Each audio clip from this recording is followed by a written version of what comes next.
दोस्तों, आज के इस वीडियो में मैं आपको बताने वाला हूं कि टैली ERP9 में अलग अलग प्रकार की एंट्रीज किस तरह से करेंगे। और ये वीडियो मैंने उन लोगों के लिए बनाया है जो बिल्कुल ही बिगिनर लेवल के हैं, मतलब जिनको टैली में कुछ भी नहीं आता है। टैली का ERP और टैली प्राइम दो वर्जन्स इस समय मार्केट में है। मैंने टैली प्राइम के लिए एक अलग से वीडियो बनाया हुआ है जिसका लिंक मैंने डिस्क्रिप्शन बॉक्स में शेयर किया हुआ है। और ये वीडियो मैं टैली प्राइम के लिए बना रहा हूँ, टैली ERP9 के लिए बना रहा हूँ। तो आप लोग ध्यान से देखिएगा। ये मैंने एक वेस्ट बुक तैयार किया हुआ है। वेस्ट बुक क्या होता है, सबसे पहले जान लेते हैं।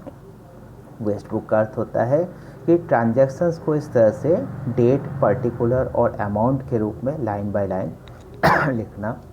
एक कंपनी में सैकड़ों ट्रांजैक्शंस होते हैं और ये मैंने किसी एक पर्टिकुलर दिन, जो कि 1/4/2021 है, उसके लिए लिखा हुआ है। डेट यहाँ पर डाला हुआ है और पार्टिकुलर्स मतलब जो ट्रांजैक्शंस होते हैं और जो अमाउंट्स होते हैं उनको मैंने यहाँ पर लिखा हुआ है। इस तरह की जो एंट्री होती है इसको कहा जाता है वेस्ट बुक, या हिंदी में कहा जाता है कच्चा रोजनामचा, या स्मारक भी बोलते हैं दोस्तों, या फिर इसको मेमोरेंडम भी कहा जाता है। मेमोरेंडम में सभी एंट्रीज़ कच्ची एंट्रीज़ होती हैं, इसको बाद में जर्नलाइज करना होता है। तो पहले आप देखिएगा कि जर्नलाइज कैसे किया जाता है डाटा को, उसके बाद मैं आपको टैली ERP9 में इसकी एंट्रीज़ कैसे होंगी वो बताऊंगा। तो ये हो गया है मेरा वेस्ट बुक को मैंने थोड़ा अपने तरीके से जर्नलाइज किया हुआ है। ये देखिए वही वेस्ट बुक है और इसमें मैंने डाटा को जर्नलाइज किया हुआ है। जो अलग अलग अकाउंट्स होते हैं जो आप देख रहे हैं रेड और ग्रीन में, वो अलग अलग अकाउंट्स हैं जो कि इस वेस्ट बुक या फिर कच्चा रोजनामचा में यूज़ हो रहे हैं। तो डेट वही है, पार्टिकुलर्स वही है और अमाउंट्स भी वही है, लेकिन मैंने यहाँ पर कुछ कलर्स डाल दिए हैं। देखिएगा ग्रीन कलर में जो देख रहे हैं वो सब के सब डेबिट की एंट्रियाँ हैं, और रेड कलर में जो आप देख रहे हैं वो सब के सब क्रेडिट की एंट्रियाँ हैं।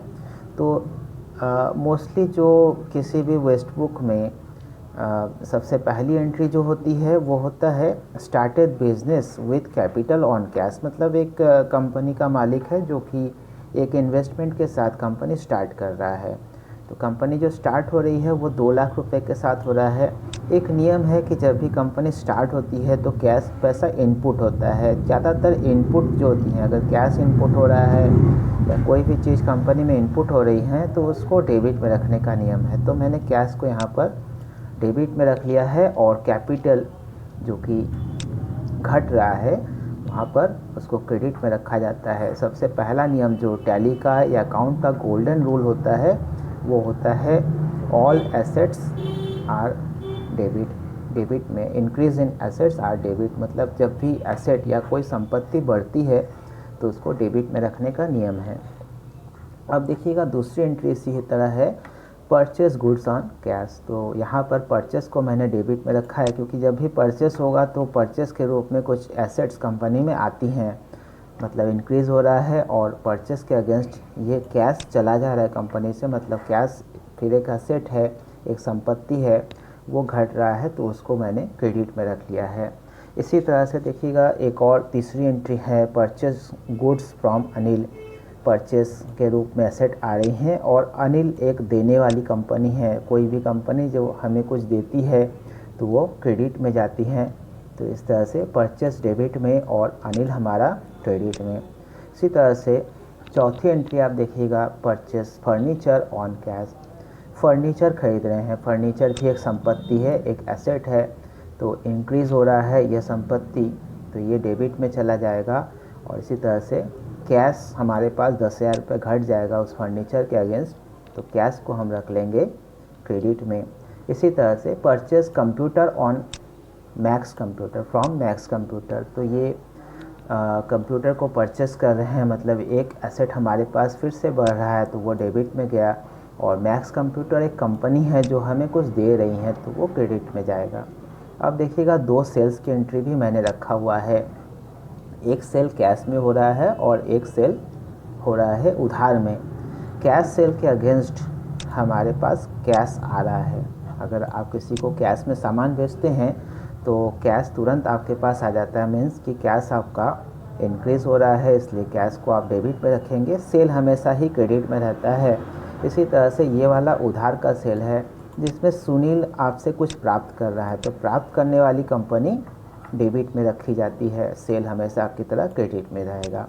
Deposit cash in axis bank जो कि हमारा नेक्स्ट एंट्री है, उसमें देखिएगा कैश आपके पास घट रहा है। तो पहले देखिएगा डेबिट क्या है, इसमें डेबिट के रूप में एक्सिस बैंक को हमने डेबिट में रखा हुआ है, क्योंकि अगर आप पैसा जमा कर रहे हैं बैंक में तो वो चीज़ इंक्रीज़ होता है, इसलिए बैंक का नाम आप डेबिट में लिख लीजिएगा। और इसी तरह से कैश आपके पास उतना ही घट जाएगा, इसलिए कैश को आप क्रेडिट में रख लीजिए।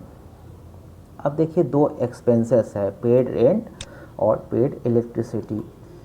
कोई भी एक्सपेंस होता है दोस्तों, अगर रेंट है, इलेक्ट्रिसिटी है, किसी भी तरह का बिल है, टैक्स है, तो उस चीज़ को आप डेबिट में रखिएगा। जैसे मैंने यहाँ पर रेंट को डेबिट में रखा हुआ है और इसी तरह से इलेक्ट्रिसिटी को भी मैंने डेबिट में रखा हुआ है, क्योंकि ये दोनों ही एक्सपेंसेस के नाम हैं। ठीक है।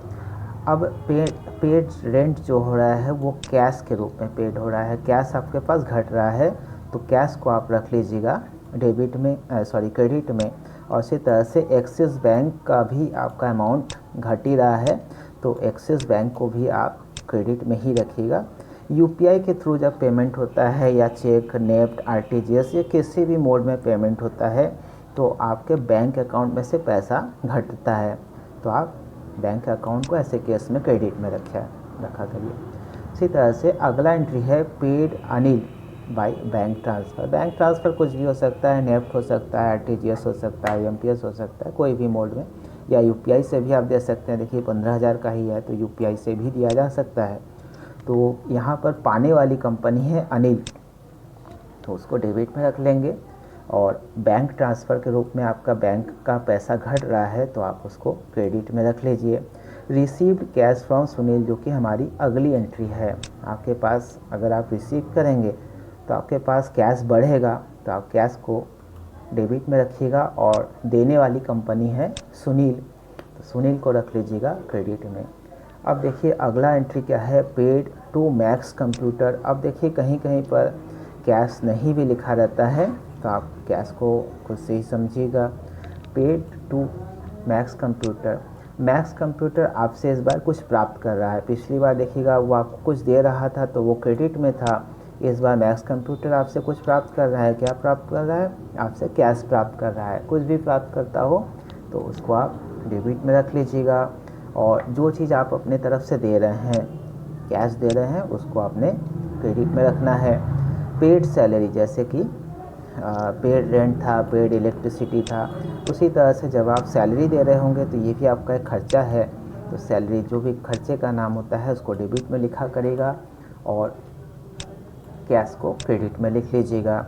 और इसी तरह से लास्ट एंट्री है हमारी cash withdraw for personal use. तो अगर पर्सनल यूज़ के लिए कोई कंपनी का मालिक अपने यूज़ के लिए पैसा निकालता है तो पैसा तो ऑब्वियसली कंपनी से घटेगा, इसलिए उसको क्रेडिट में रख लेते हैं और एक और अकाउंट तैयार करते हैं इस केस में, जिसका नाम है ड्राइंग अकाउंट। ड्राइंग अकाउंट भी एक खर्चे के रूप में जा रहा है, तो इसको भी हम रख लेंगे डेबिट में। तो इस तरह से हमारी सारी एंट्रीज़ जो है वो अब जर्नलाइज हो चुकी हैं। और जर्नलाइज हो जाने के बाद आपको ज़्यादा ज़रूरी नहीं है जर्नल तैयार करना, लेकिन फिर भी मैंने आपको यहाँ पर जर्नल बना कर दिखाया हुआ है। जो कुछ ऊपर मैंने रेड और ग्रीन में डेबिट और क्रेडिट में आपको बताया था, वही चीज़ें मैंने यहाँ पर मैंने जर्नल बुक में तैयार किया हुआ है। सेम वही एंट्रीज है, बस इसको डेबिट क्रेडिट में रखा जाता है। वही आपका डेट है, फिर पार्टिकुलर है जिसमें डेबिट वाला और क्रेडिट वाला अकाउंट को अलग अलग करके लिखा जाता है और जो अमाउंट्स है वो भी लिखी जाती हैं। तो ये जर्नल जब तैयार हो जाएगा तब आप उसकी एंट्री अब टैली ERP 9 या टैली प्राइम में कर सकते हैं। टैली प्राइम में कैसे एंट्री करनी है उसके लिए मैंने एक अलग वीडियो बनाया हुआ है, वो देखिएगा। टैली प्राइम एक नया सॉफ्टवेयर है और कहीं कहीं पर यूज़ भी होने लगा है। चलिए मैं आपको इस वीडियो में टैली ईआरपी का यूज़ करके बताता हूँ। मिनिमाइज़ कर लेते हैं इसको और टैली ईआरपी 9 ये वाला ओपन कर लेते हैं। क्योंकि बिगिनर लेवल है तो मैं उसी हिसाब से आपको समझाने वाला हूँ। टैली ईआरपी 9 के लिए हम यहाँ से एंट्रीज़ को देखते रहेंगे, लेकिन इन एंट्रीज़ से पहले हमें अकाउंट्स को भी एक लिस्ट बनाना पड़ेगा। अकाउंट्स की लिस्ट मैंने यहाँ पर बना के रखा हुआ है, लिस्ट ऑफ अकाउंट। और लिस्ट ऑफ अकाउंट कैसे बनेगा, ये जो भी अकाउंट आप देख रहे हैं जैसे कैपिटल है, परचेस है, अनिल है, ये सबों का एक लिस्ट आप बना लेंगे जो जो अकाउंट्स यूज़ हो रहे हैं यहाँ पर। और इन अकाउंट्स का एक अंडर टाइप होता है, वो भी आप लिख लेंगे। अंडर टाइप्स का एक पूरा लिस्ट मैंने इसी फाइल में रखा हुआ है, जो कि आप डाउनलोड कर सकते हैं। उस डाउनलोड का भी लिंक मैंने डिस्क्रिप्शन में दिया हुआ है, तो वो भी आप डाउनलोड करना चाहो तो कर सकते हो। तो लिस्ट ऑफ अकाउंट को देखते हुए सबसे पहले मैं यहाँ पर सर्ट कंपनी, जब आप टैली ईआरपी खोल लीजिएगा तो सर्ट कंपनी यहाँ से कर लीजिएगा। और उसके बाद क्रिएट कंपनी के बाद अपने कंपनी आप तैयार कर सकते हैं। मान लीजिए कि मैंने बनाया अमित नाम से, और अमित नाम से कंपनी बनाते हैं। और जो हमारा फाइनेंशियल ईयर हमारा 1/4/2021 है, तो उसी के हिसाब से कंपनी तैयार करेंगे 1/4/2021। और नीचे वाले में भी सेम वही डेट आप डाल दीजिएगा और एंटर करते हुए इसको कंप्लीट कर लीजिएगा। तो ये हमारा सबसे पहला काम हो गया है, कंपनी तैयार करना। तो कंपनी तैयार होने के बाद लोडिंग के लिए थोड़ा सा वक्त दीजिएगा। तो ये हमारी देखिए कंपनी लोड हो गई है। कंपनी लोड हो जाने के बाद आपको जो मेन मेनू के रूप में जो ऑप्शन दिखते हैं वो है गेटवे ऑफ टैली। अब इस गेटवे ऑफ टैली में अकाउंट इन्फो, इन्वेंट्री इन्फो ऐसे करके ऑप्शंस आपको दिखेंगे। इन्वेंट्री इन्फो का यूज़ करना मैं आपको तब बताऊंगा जब अगले वीडियो में मैं आपको इन्वेंट्री मीन्स कि सामानों का लिस्ट कैसे बनाते हैं, बिल कैसे बनाते हैं, उसमें आपको इन्वेंट्री दिखाऊंगा। सबसे पहले मैं आपको बताता हूँ अकाउंट इन्फो। जो हमारा यहाँ पर अकाउंट्स की लिस्ट बनी हुई है, अब हमें उनको तैयार करना है। तो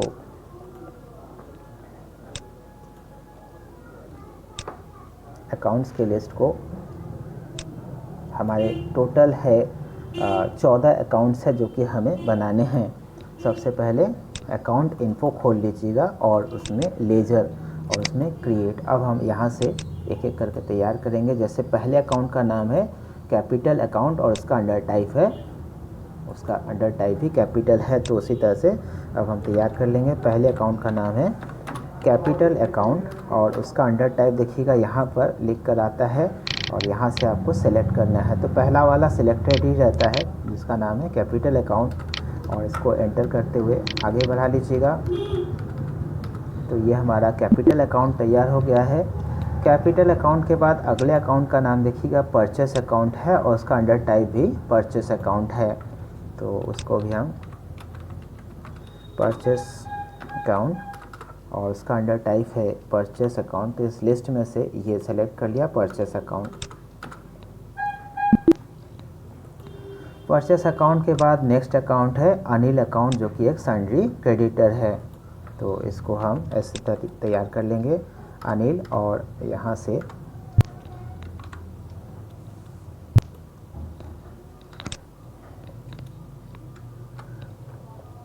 इसको नीचे कर लीजिएगा। ये आ गया सन्ड्री क्रेडिटर। अनिल के बाद अगले अकाउंट का नाम है फर्नीचर और कंप्यूटर। दो अकाउंट्स हैं जो दोनों ही फिक्स्ड एसेट है। तो इसको भी हम एक एक करके तैयार करते हैं। पहले अकाउंट का नाम है कंप्यूटर, यह है फिक्स्ड एसेट। इसी तरह से अगले अकाउंट का नाम है फर्नीचर अकाउंट। और फर्नीचर अकाउंट भी देखिएगा फिक्स्ड एसेट है, तो इसको भी आगे बढ़ा देते हैं। उसके बाद अगला अकाउंट देखिएगा मैक्स कंप्यूटर अकाउंट, जो कि एक सन्ड्री क्रेडिटर है। एक कंपनी का नाम है। कंपनीज के नाम जो भी होते हैं वो या तो सन्ड्री क्रेडिटर होगा या तो सन्ड्री डेब्टर होगा। अगर सेल हो रहा है तो सन्ड्री डेब्टर होता है, और अगर परचेस होता है कुछ भी तो वो सन्ड्री क्रेडिटर होता है। तो अंडर में इसका हम सन्ड्री क्रेडिटर ले लेंगे। इसके बाद देखिएगा नेक्स्ट अकाउंट का नाम है सुनील। सुनील को सेल हुआ है तो ये सन्ड्री डेब्टर है। तो ये हमने सन्ड्री डेब्टर को सेलेक्ट कर लिया। उसके बाद नेक्स्ट अकाउंट है सेल्स अकाउंट, और उसका अंडर टाइप भी सेल्स अकाउंट ही होगा।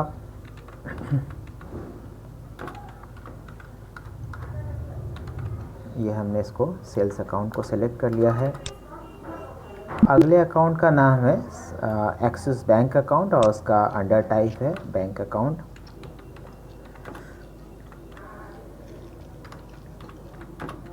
एक्सिस बैंक अकाउंट, और अंडर टाइप में पहुंचते ही आप देखिएगा वो लिस्ट ओपन होता है। इसमें सबसे ऊपर वाला बैंक अकाउंट आप ले लीजिएगा। तो ये अकाउंट भी तैयार हो गया है। एक्सिस बैंक अकाउंट के बाद अगला है रेंट अकाउंट और सैलरी अकाउंट, और इसके बाद इलेक्ट्रिसिटी अकाउंट। तीनों ही इनडायरेक्ट एक्सपेंसेस है, तो हम तैयार कर लेंगे रेंट अकाउंट। इसको हम यहाँ से इनडायरेक्ट एक्सपेंस ले लेंगे, रेंट अकाउंट। उसके बाद है सैलरी अकाउंट, वो भी इनडायरेक्ट एक्सपेंस है। सैलरी के बाद इलेक्ट्रिसिटी,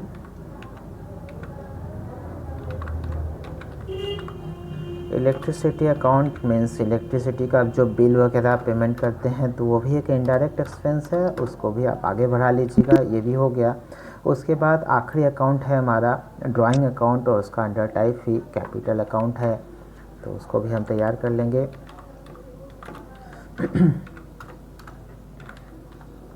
ये आ गया कैपिटल अकाउंट। तो अब इस तरह से हमारे सारे अकाउंट तैयार हो गए हैं। इनका लिस्ट अगर देखना चाहे तो कैसे देखेंगे वो भी मैं आपको दिखाता हूँ। इसको आप यहाँ से क्लोज़ कर लीजिएगा। चाहे तो आप ESC बटन कीबोर्ड से भी दबा सकते हैं। ये क्लोज़ करते हुए आप फिर से एक बार लेज़र वाले ऑप्शन पर पहुँच जाते हैं। यहाँ पर देखिएगा मल्टीपल लेज़र्स का ऑप्शन होगा, और उसमें आल्टर नाम का होगा 3rd नंबर पर, आप उसे खोल लीजिए। ऑल आइटम्स को खोल लीजिएगा। देखिएगा सारे अकाउंट्स अल्फ़ाबेटिक ऑर्डर में आपको दिखाई पड़ता है।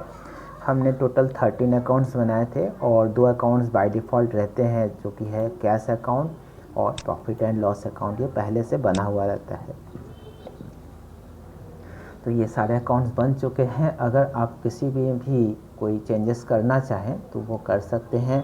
हमने कोई मिस्टेक नहीं किया है, तो चेंजेस करने की ज़रूरत है नहीं। अगर मिस्टेक होता है तो चेंज जरूर कर लेंगे। बैक कर लीजिएगा ESC दबाते हुए। तो ये हमारे सारे अकाउंट्स तैयार हो चुके हैं। बैक करते हुए फिर से एक बार गेटवे ऑफ टैली में आप पहुंचिएगा। गेटवे ऑफ टैली में आप अकाउंटिंग वाउचर यहाँ पर देखिएगा, इसको आप खोल लीजिएगा। आपको पेमेंट वाउचर दिखेगा। पेमेंट के अलावा दूसरे वाउचर्स भी देखते हैं, जैसे कॉन्ट्रा हो जाता है, received, journal, sales, credit note, debit note, purchase. ये बहुत तरह के वाउचर्स होते हैं, लेकिन क्योंकि मैं बिगनर्स के हिसाब से ये वीडियो तैयार कर रहा हूँ, इसलिए हम लोग शुरुआत जर्नल वाउचर से करेंगे। जर्नल वाउचर डिफ़ॉल्ट होता है। जर्नल वाउचर में आप किसी भी तरह के एंट्रीज कर सकते हैं, लेकिन इसमें गलतियों के चांस भी रहते हैं। तो फिर आगे के वीडियोस में मैं आपको दूसरे वाउचर्स की एंट्रीज कैसे होती हैं वो बताऊंगा, लेकिन इस वाले में आप जर्नल से काम करिएगा। जर्नल के लिए आप कीबोर्ड से F7 दबा सकते हैं, या तो यहाँ से जर्नल क्लिक कर लीजिएगा। अब जो हमारे अकाउंट्स तैयार हो चुके हैं, तो हम वापस चलते हैं हमारे जर्नल बुक की तरफ, और शुरू से एंट्रीज को करेंगे। ये हमारा जर्नल बुक तैयार है। जर्नल बुक में पहली एंट्री देखिएगा 1 तारीख है कैश अकाउंट डेबिट में, कैपिटल अकाउंट क्रेडिट में, और पैसा है 2 लाख रुपए। तो पहले ऊपर 1 तारीख डाल लीजिएगा, कैश अकाउंट डेबिट में डाल लेंगे और 2 लाख की एंट्री कर देंगे। CR लिख कर के आएगा, उसको ऐसे ही एंटर कर दीजिएगा और कैपिटल अकाउंट को क्रेडिट में डालने के बाद एंटर करते जाइएगा। अगर आप चाहें तो यहाँ पर नरेशन लिख सकते हैं, being started business on cash, तो ये चीज़ आप लिख सकते हैं, चाहे तो छोड़ भी सकते हैं, इसका कोई ज़्यादा इम्पोर्टेंस है नहीं, और एंटर दबाते हुए आगे कर लीजिएगा। उसके बाद अगली एंट्री देखिएगा, purchase account debit to cash account credit 10,000 रुपये, तारीख वही 1 तारीख का ही मैंने सब रखा हुआ है, तो 1 तारीख डाल लीजिएगा और परचेस अकाउंट डेबिट में 10,000 और कैश अकाउंट क्रेडिट में 10,000 और एंटर करते हुए, तो अब इसी तरह से सारी एंट्रीज़ आपको कर लेनी है। मैं आपको एक और एंट्री करके बताता हूँ, purchase account debit to Anil account credit, तो ये परचेस अकाउंट मैंने डेबिट में डाल दिया। छोटे बॉक्सेस आते हैं उसको इसी तरह स्किप कर दिया करिएगा। 20,000 रुपये जो भी एंट्री है वो, और यहाँ पर देखिएगा ऑटोमेटिकली कुछ लिख करके आता है, आप वही चीज़ डाल लीजिएगा जो आपको एंट्री करनी है। अनिल अकाउंट। नेक्स्ट एंट्री है हमारी furniture account debit to cash account credit, और पैसा इसका है 10,000 रुपीज़ है, तो यहाँ डेबिट पे हम डाल लेंगे फर्नीचर 20,000 एंड कैश 20,000। अब next computer account debit to Max computer account credit,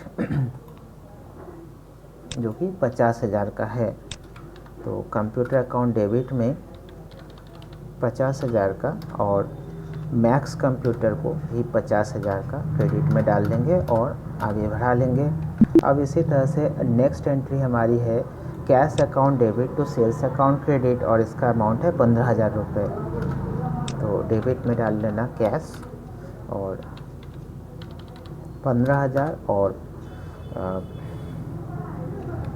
sales हमारा क्रेडिट में है, तो यहाँ पर सेल्स क्रेडिट में।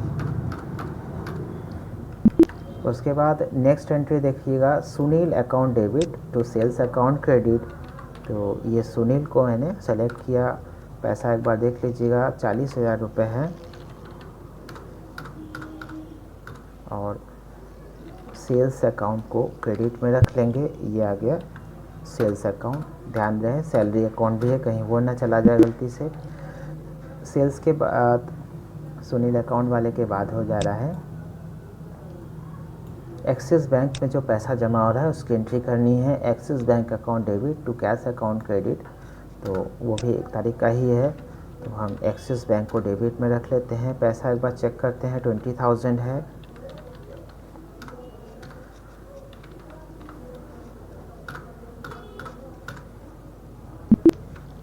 उसके बाद है रेंट अकाउंट डेबिट 5,000 रुपये है, कैश अकाउंट को क्रेडिट में रखने हैं, तारीख वही एक ही है, तो हम यहाँ पर रेंट अकाउंट को ले लेंगे 5,000 रुपये, डेबिट वाले कॉलम में लिख लेंगे, और कैश अकाउंट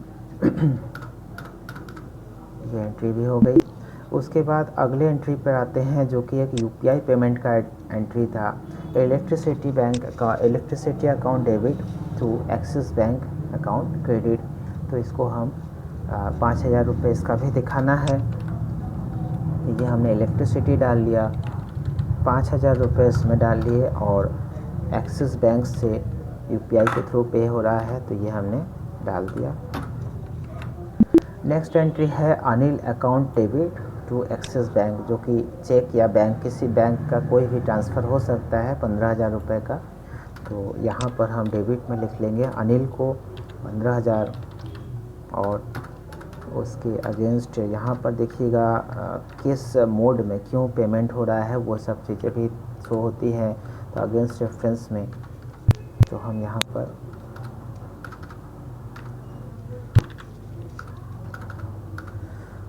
एक्सिस बैंक को ले लेते हैं, एक्सिस बैंक अकाउंट, और ये भी 15,000 करने के बाद ये आगे बढ़ा देंगे। उसके बाद देखिएगा कैश अकाउंट डेबिट, तो सुनील अकाउंट क्रेडिट आ रहा है, जो कि सुनील से हमें कुछ रिसीविंग हो रही है। 40,000 का एक सेल हुआ था, उसके अगेंस्ट 30,000 का हमें पेमेंट मिल रहा है।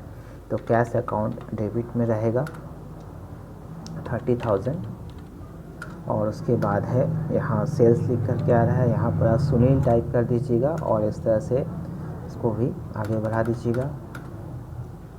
अब इसी तरह से आप देखिएगा Max computer debit to cash account credit 30,000, जो 50,000 वाले कंप्यूटर हम लिए थे, तो ये मैक्स कंप्यूटर का नाम लिखते हैं, 30,000 इसमें डाल लेते हैं और कैश अकाउंट डेबिट में डाल दीजिएगा। इसी तरह से अगली एंट्री करेंगे सैलरी अकाउंट, एक सैलरी पेमेंट हो रही है, तो सैलरी पेमेंट के लिए तारीख डाल लीजिएगा, 1 तारीख ही है। सैलरी अकाउंट डाल लेंगे, कितना पैसा है वो 10,000 रुपये है, और किस मोड में दे रहे हैं, मोड है कैश में, तो यहाँ से आपने कैश डाल देने का है। और उसके बाद लास्ट एंट्री हमारी drawing account debit to cash account credit इस तरह से है। यहाँ पर हम डेबिट में लिख लेंगे ड्राइंग अकाउंट, ड्राइंग अकाउंट में 10,000 है और कैश अकाउंट में भी 10,000 है। तो ये हमारी सारी एंट्रीज कंप्लीट हुई। अब एंट्रीज को हमें चेक करनी है, हमने एक जगह पे मिस्टेक किया है तो उसको ठीक करना भी है। डिस्प्ले, यहाँ पर जब गेटवे ऑफ टैली आप खोल लीजिएगा तो यहाँ से आपको डिस्प्ले नाम का ऑप्शन दिखेगा, उसको आप खोल लीजिएगा और उसमें दिखाई देगा डे बुक, डे बुक को आप खोल लीजिएगा। अब सारी एंट्रीज देखिए आपको दिखाई पड़ रही है, वन साइडेड एंट्री है, सब के सब डेबिट वाली एंट्रियाँ दिख रही हैं। यहाँ से आप इसको डिटेल में कर लीजिएगा। एक एंट्री गलत हुई है फर्नीचर टू कैश में, फर्नीचर टू कैश में हमने 20,000 डाल दिया है, जबकि फर्नीचर टू कैश वाला एंट्री होना चाहिए था 10,000 रुपये का। मैं आपको दिखा देता हूँ, ये हो गया फर्नीचर टू कैश में अमाउंट गलत पड़ गया है, 10,000 होना चाहिए था, हमने 20,000 कर दिया है। तो इसको फर्नीचर, जो 2 लाइनें आप देख रहे हैं, दोनों में पहले वाली लाइन पर आप डबल क्लिक कर लीजिएगा तो ये वाउचर फिर से ओपन हो जाएगा। तो यहाँ पर जो भी चेंज करना है 20,000 है, आप उस पर क्लिक करके 10,000 कर दीजिए और एंटर करते रहिएगा, तो ये एंट्री आपकी करेक्शन हो जाएगी। तो ये सारे अकाउंट्स, सारे वाउचर सब करेक्शन हो चुके हैं, सब सही है। ऊपर से आप एक बार फिर से देख सकते हैं, देखिए cash account debit to capital account credit, फिर है परचेस टू कैश है, purchase account debit to cash Anil account credit, furniture account debit to cash account credit. इसी तरह से सारी एंट्रीज हो चुकी हैं। अगर आप इसका ट्रायल बैलेंस देखना चाहेंगे तो इसको बैक कर लीजिएगा। बैक करने के बाद आपको डे बुक के ऊपर ट्रायल बैलेंस का ऑप्शन दिखेगा, ट्रायल बैलेंस पर आप डबल क्लिक करके ट्रायल बैलेंस देख सकते हैं।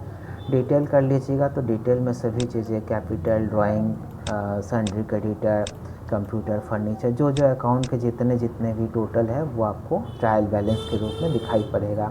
इस कंपनी ने कितना प्रॉफिट या लॉस किया है वो अगर देखना चाहते हो आप, तो आप इसको बैक कर लेना। बैक करने के बाद यहाँ पर प्रॉफिट एंड लॉस अकाउंट आपको दिखेगा गेटवे ऑफ टैली में, जो आप देख सकते हो कि 5,000 रुपये का प्रॉफिट किया है। कैसे 5,000 रुपये का प्रॉफिट किया है वो भी मैं आपको दिखा देता हूँ। ये देखिएगा, परचेस किया है 30,000 रुपये का, सेल किया है 55,000 का, टोटल सेल किया है, आप चेक कर लीजिएगा कितने रुपए का सेल हुआ है। तो एक ग्रॉस प्रॉफिट यहाँ पर हुआ है 25,000 रुपये का। लेकिन कुछ एक्सपेंसेस भी हुए हैं, देखिएगा इलेक्ट्रिक, रेंट और सैलरी में 20,000 रुपये कंपनी ने खर्च भी कर दिए हैं। तो 55,000 में से 25,000 में से अगर 20,000 घटाएंगे तो हमारे पास ये 5,000 रुपये बच रहा है। तो ये 5,000 रुपये है हमारा प्रॉफिट। तो ये प्रॉफिट वगैरह आप यहाँ से चेक कर सकते हैं कि कंपनी नुकसान में जा रहे हैं, फ़ायदे में जा रहे हैं। अगर कंपनी का बैलेंस शीट देखना चाहो आप, तो आप यहाँ से बैलेंस शीट देख सकते हो। इसमें कैपिटल अकाउंट ये डिटेल में कर लीजिएगा, कैपिटल वगैरह ये सारी चीज़ों का बैलेंस शीट भी आपको शो होता है। तो दोस्तों इस वीडियो में मैंने आपको सबसे पहले तो दिखाया कि वेस्ट बुक और जर्नल बुक क्या होता है, और उसके बाद मैंने आपको थोड़ा सा हिंट भी दिया है कि किस प्रकार से वेस्ट बुक से जर्नल बुक तैयार करेंगे, क्योंकि वही सबसे ज़्यादा इम्पॉर्टेंट है। अगर आप जर्नल बुक बनाना नहीं सीख पाते हैं ठीक तरह से, तो टैली में एंट्री करना भी बहुत मुश्किल होगा। तो इसीलिए मैंने एक और वीडियो बनाया हुआ है जिसमें मैं आपको बताऊंगा कि वेस्ट बुक से जर्नल बुक कैसे बनाते हैं। ये वाला वेस्ट बुक जो आपने देखा है, इसमें सारी एंट्रीज सिंपल एंट्रीज थी। मैं आपको दूसरे वीडियोस में कंपाउंड एंट्रियाँ भी बताऊंगा कि किस प्रकार से करते हैं। वीडियो डिस्क्रिप्शन में मैंने रखा हुआ है, अपनी फ़ाइल रखी हुई है जो कि आप डाउनलोड कर सकते हो कि waste book to journal book उसमें बना हुआ है। आप प्रैक्टिस पर्पस में उसको देख सकते हो, और उसमें लिस्ट ऑफ अकाउंट भी दिया हुआ है, तो उसी आधार पर आप प्रैक्टिस कर सकते हो। और एक और वीडियो मैंने रखा हुआ है टैली प्राइम में, सेम यही क्वेश्चन को मैंने टैली प्राइम में किया हुआ है। तो इस वीडियो को आप देखिएगा और घर पर प्रैक्टिस करिएगा। Thank you for watching.